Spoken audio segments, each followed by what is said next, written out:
राजनीति में सक्रिय है। एनएसयूआई का प्रदेश उपाध्यक्ष बना है। इसको मैं पूरी कांग्रेस पार्टी की तरफ से, तमाम कार्यकर्ताओं नेताओं की तरफ से इसको बहुत बहुत बधाई और शुभकामनाएं देना चाहता हूं। आगे बढ़े। महेश वास्तव में छात्रों के लिए हमेशा संघर्ष करता रहता है और आपने देखा होगा कि जब रणबीर बिट्टू जी ने जो अपशब्द कहे थे राहुल गांधी जी के लिए, उसके बाद में जब वो पहली बार आए थे तो हमने कहा था कि इनको काले झंडे दिखाएंगे। कोई भी परिस्थिति रही, पूरी फोर्स लग गई थी, पूरा प्रशासन लग गया था, लेकिन इस नौजवान ने वहां पर काले झंडे दिखा के रहा, हजारों पुलिस की सुरक्षा के बावजूद। तो ये जो छात्रों का चहेता है, संघर्ष करता है, इनका उज्जवल भविष्य है। उज्जवल भविष्य की मैं कामना करता हूँ। ये जो युवा शक्ति है, यही आने वाला हमारा कल है। इनको हम लोग मजबूत करेंगे, इनको अच्छी संस्कारित शिक्षा दिलाएंगे, अच्छी छात्र राजनीति के माध्यम से नेता बन करके आएंगे। इन्हीं में से आने वाले समय में एमएलए, एमपी, प्रधान, जिला प्रमुख, नगर पालिका के अध्यक्ष, नगर निगम के अध्यक्ष, संगठन के पदाधिकारी और आगे सांसद बन करके जाएंगे। तो इनका अच्छा भविष्य है और ये जो छात्र शक्ति है ये हमेशा मजबूत रहे, इस दिशा में हम लोग काम करते हैं। तो राजीव गांधी जी, जो स्वर्गीय राजीव गांधी जी प्रधानमंत्री जी, उन्होंने 18 साल के नौजवान को जो वोट का अधिकार दिया था, इनको एक ताकत दी थी कि आप देश का भविष्य कैसा हो उसमें अपनी भूमिका निभा सको। तो मैं समझता हूँ कि ये जो युवा शक्ति है, ये युवा शक्ति हमारा बहुत ही स्वर्णिम फ्यूचर है। इनके छात्र संघ के चुनाव सरकार नहीं करा पा रही है। हमारी सरकार ने भी आखिरी में नहीं कराए थे किन्हीं कारणों से, लेकिन आज हम सब मांग करते हैं कि यूनिवर्सिटी में, कॉलेजों में छात्र संघ के चुनाव होने चाहिए, जिससे निखर करके ये युवा शक्ति आगे बढ़ सके और अपना मुकाम बना सके। पुनः मैं महेश को और तमाम इनके साथियों को और इनके एनएसयूआई के जो ऑल इंडिया के अध्यक्ष हैं और प्रदेश के अध्यक्ष हैं, उनको सबको बहुत बहुत धन्यवाद देता हूं कि ऐसे युवाओं को आप सबने आगे किया। साहब, जो है भाजपा सरकार ने संभाग और जिला हटाने का जो कार्य किया है, आपकी सरकार ने बनाई थी, ये सौगात वापस छीनी है, तो इसको लेकर आगे क्या रणनीति रहेगी? दे कुछ सकते नहीं, छीनने का काम ही कर रहे हैं। 800 कामों की समीक्षा कर रहे हैं। और कल जोगाराम जी कह रहे थे, कानून मंत्री और संसदीय कार्य मंत्री, कि हम संधि दिनों में वो फैसले करेंगे जो हम समीक्षा कर रहे हैं। तो भाई चंद दिन ही है तुम्हारे पास, 1.25 साल तो चला गया आपका।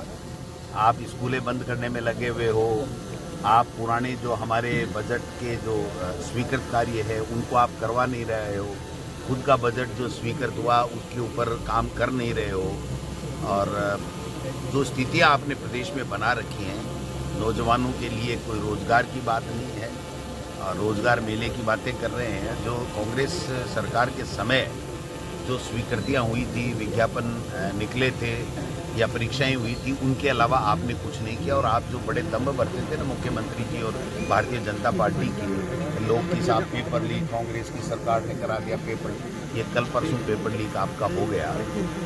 और कानून मंत्री ये कह रहे हैं कि ये पेपर लीक नहीं है, टिप्पणी है।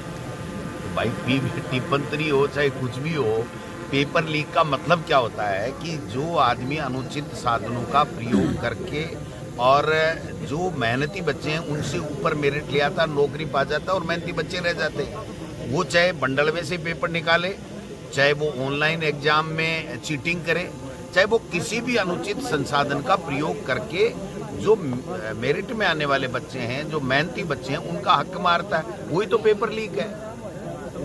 तो अब इनकी डेफिनेशन जो है वो चेंज हो रही है, क्योंकि इनको यही पता ही नहीं है कि सरकार चलानी कैसे और सरकार चलती कैसे।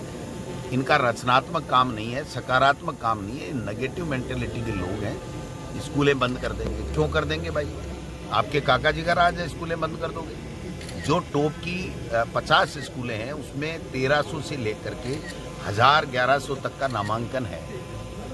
और फिर भी शिक्षा मंत्री जी कह रहे हैं कि साहब वो हिंदी पे स्कूलों पे बोर्ड टांग दिया। अरे भवन हिंदी अंग्रेजी नहीं होता है, भवन भवन होता है, और उस भवन में आप हिंदी मीडियम चला रहे हो कि इंग्लिश मीडियम चला रहे हो, एक भी बच्चे की कोई शिकायत आई क्या कि साहब हिंदी मीडियम में मुझे पढ़ने का मौका नहीं मिला? और जब हमने इंग्लिश मीडियम स्कूलें खोली और आज शिक्षा मंत्री जी कह रहे हैं कि नाम जो है वो हिंदी मीडियम के बच्चे बेचारे, उस टाइम 98 लाख था नामांकन सरकारी स्कूल और आज 78 लाख है। किस भ्रम में हो आप? किसको बता रहे हो? क्यों भ्रमित करना चाह रहे हो? आपसे संभल नहीं रहा है, न सरकार संभल रही है मुख्यमंत्री जी से, और नए मंत्रियों से विभाग संभल रहे हैं। तो मैं समझता हूं कि ये सब चीज़ें हम राजस्थान की विधानसभा में, अभी विधानसभा का सत्र आया है, तिल देखो तिलों की धार देखो, इनको पता चल जाएगा, इनकी छट्टी का दूध याद दिला देंगे इनको कि भाई आप लोग जनता की जो वादे आपने किए थे जनता से, उनके ऊपर आप खरे नहीं उतर रहे हो और जन विरोधी कार्य कर रहे हो। मुख्यमंत्री चिरंजीवी योजना बंद कर दी, RGHS बंद कर दी, बेरोजगारी भत्ता ये दे नहीं रहे, तो कर क्या रहे हैं? मटर गश्ती के लिए सरकार बनाई थी क्या इनकी? तो अनुभवहीन मुख्यमंत्री का खामियाजा हमारा पूरा प्रदेश भुगत रहा है। साहब, अभी शिक्षा मंत्री का बयान आया है कि विधानसभा उपचुनाव की हार नहीं पचा पा रही कांग्रेस, इसको लेकर के जो है अनगढ़ बयान जो बाजी की जा रही है पार्टी की ओर से, कांग्रेस की तरफ। लोकसभा में 11 मोरिया बोलिया का जवाब दो, उपचुनाव। अरे 11 MP हार गए, आपको शर्म ही नहीं आती? आप उपचुनाव की बातें करते हो, आप लोकसभा की बातें क्यों नहीं करते? 400 पार कर रहे थे ना मोदी जी, अमित शाह जी, मोदी जी 400 पार कर रहे थे ना, आरक्षण खत्म कर रहे थे ना, संविधान चेंज कर रहे थे ना, पता लग गया? उसका जवाब दो ना आप। ठीक है, इसको भी चला है तुम्हारे।